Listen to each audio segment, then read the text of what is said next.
حضرت ابن عباس رضی اللہ تعالی عنہ حضرت کعب بن عبار رضی اللہ تعالی عنہ سے نقل فرماتے ہیں کہ بنی اسرائیل کے اندر ایک بزرگ تھے جو اول درجے کے صدیق تھے، یعنی بہت زیادہ عبادت گزار تھے، اور بادشاہ وقت صبح اور شام اس بزرگ کے پاس حاضری دیا کرتا تھا اور اس بزرگ سے سوال کرتا کہ اے بزرگ، اگر آپ کی کوئی حاجت ہے تو مجھے بتائیے، میں آپ کی اس حاجت کو پورا کروں۔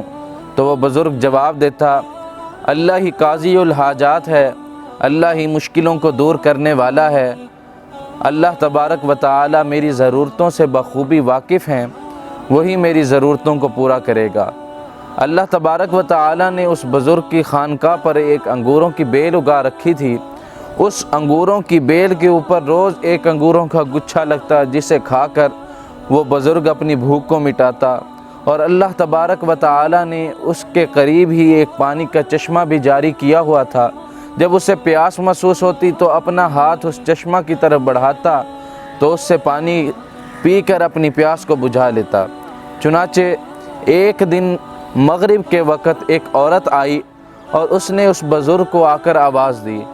تو جب بزرگ کو آواز دی تو اس بزرگ نے چھت سے کہا لبیک۔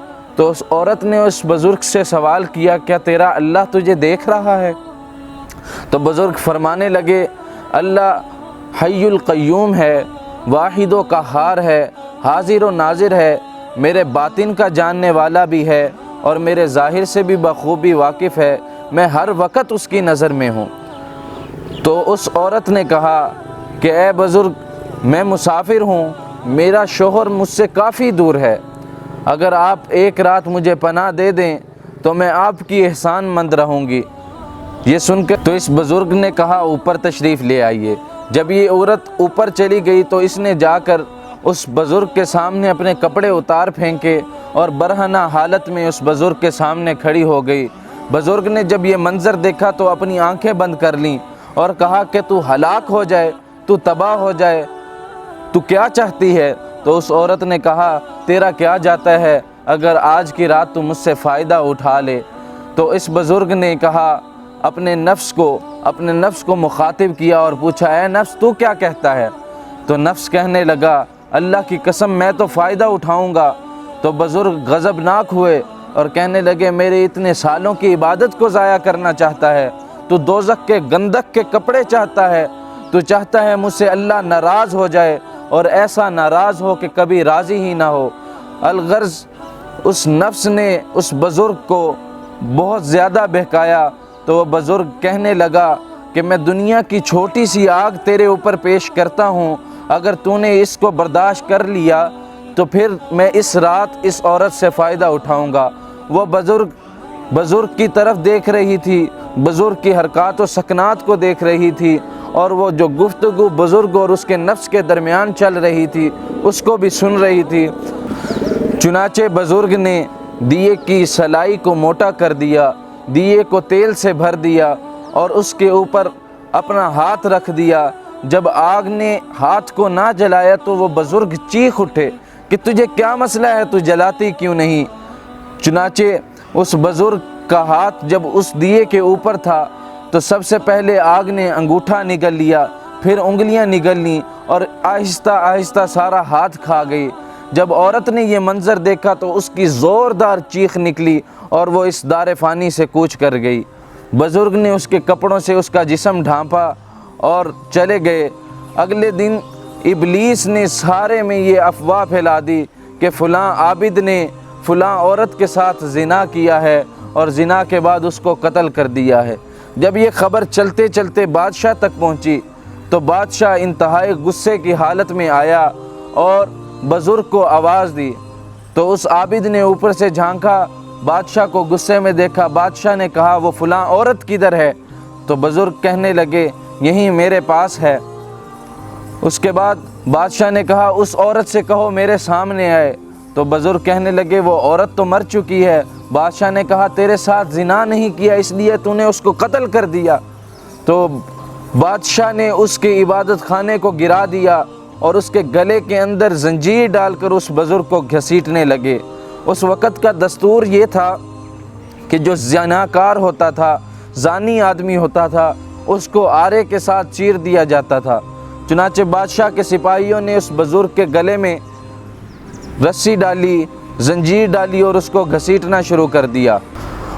وہ اس عابد کو گھسیٹتے ہوئے میدان کے اندر لے آئے اور جلادوں نے اس کے سر کے اوپر آرا رکھ دیا۔ وہ جو ہاتھ رات جل گیا تھا اس عابد نے اپنی آستین میں چھپا رکھا تھا تاکہ کوئی دیکھے نہیں۔ اللہ تبارک و تعالی نے اس بزرگ کو ہمت دی کہ وہ ان کے ظلم و ستم برداشت کرتا چلا گیا۔ اب بادشاہ کے حکم سے اس آرے کو چلانا شروع کیا جلادوں نے۔